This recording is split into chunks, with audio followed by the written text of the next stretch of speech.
Simple example. Most recently we've seen in a lot of modern economies the central bank cutting interest rates. So interest rates in some major economies have decreased substantially. Well, how do we model that? How do we model it? Well, typically in economics we use supply and demand, and we'll go into supply and demand later on. But what we often find is that the demand for a product has an inverse relationship with price. As price increases, right? As price goes up, here's price over here, the quantity we want to buy decreases. So if I have a low price of something, I'll buy a lot more. If there's a high price, I'll buy a lot less. And supply, companies will want to sell more if they can make more money each unit they sell. So the price per unit, hey, if it's really high, I'll supply a lot. If I can't make a lot of money per unit, I'll supply a little bit. It's a simple model. It's a graphical model that explains this relationship between supply and demand. Well, again, let's go back to this question about, for example, interest rates. What happens if interest rates go down? Well, if interest rates go down, companies say, well, we'll look at, if I'm a company here, I'm a company, I produce some sort of good and service. I don't know what I produce. Okay, I need to produce these goods and services. I need machines and factories, etc. So I produce. Let's say I produce shoes, and to produce shoes, I need machines to help me, to manage leather.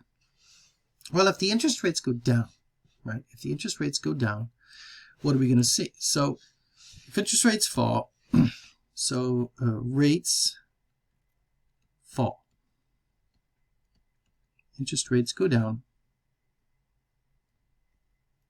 right? A company, if I produce shoes, for example, I need machines to produce shoes. Well, to buy these machines, I can borrow money. I can go and borrow money. I'm going to borrow some money. And if interest rates fall, borrow money. I can borrow money. And if interest rates fall, I may borrow a little bit more, right?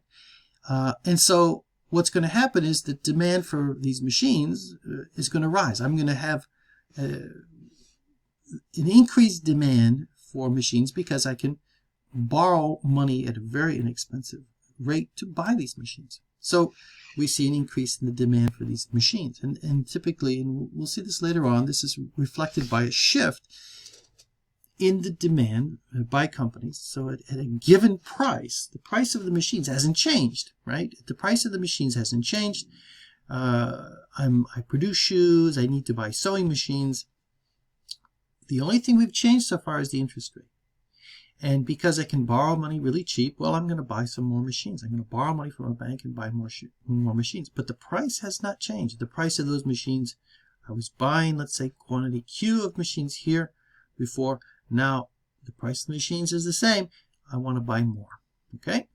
So that's the first thing we see. But we also see another effect here, is that as the demand for these machines grows, as the shoe manufacturers of the world start to buy more sewing machines because interest rates fell, well, the people that make these machines, right? These people are out there, somebody's making sewing machines, and they're seeing this demand increasing. They're seeing that, hey, I want to buy more and more sewing machines, and the price is the same.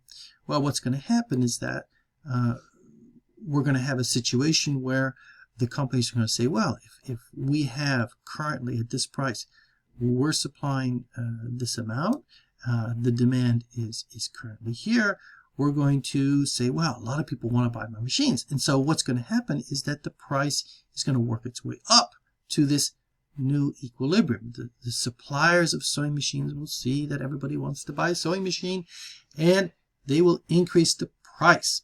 And we move ourselves to this new equilibrium where, well, maybe not everybody gets what they wanted to get. The price has gone up, so I buy a little bit less of sewing machines, but the sellers and everybody pays a little bit higher price. And this is what's called an equilibrium point in this simple model we've created for the demand of sewing machines. And it all started with a decrease in the interest rate. We lowered interest rates, companies said, oh, I'm going to borrow some more money to buy some machines because I can borrow money really cheaply. The demand for sewing machines rises. And eventually the people who make the sewing machines, right, are going to say, well, I'm going to increase the price because demand has grown. Lastly, macroeconomic studies systems, how we organize ourselves. Economic systems, there are three basic forms of macroeconomies: the traditional, the command, and the market-based economies. This allows us to coordinate our actions. The traditional economy is typically an agricultural economy, where things have been done the same as they've always been done. It's the oldest economic system that exists. Usually, we see it in some parts of Asia, Africa, and South America. Occupations tend to stay in the family. We have a family of farmers. They continue to be farmers. We tend to produce what we consume, and there's not a lot of economic development. This is a very traditional economy, typically agricultural-based economy. A command economy is when we have an authority, typically a central authority, that makes decisions for the actors in the economy. The government owns the resources and it decides who buys what, who consumes what, who produces what. Governments decide what goods and services will be produced, what prices they'll be paid, what prices will exist in the market, everything. So everything's basically centralized, and this is what's called a command economy. And the best example we have of this today, because there's not a lot, is North Korea. And lastly, we have market economies, and a lot of economies today are market economies, where economic decisions are decentralized. People own resources. Businesses supply goods and services based on demand of households. So we have the existence of a market. We have an interaction between the buyers and the sellers, and this determines, for example, the prices and the quantities exchanged.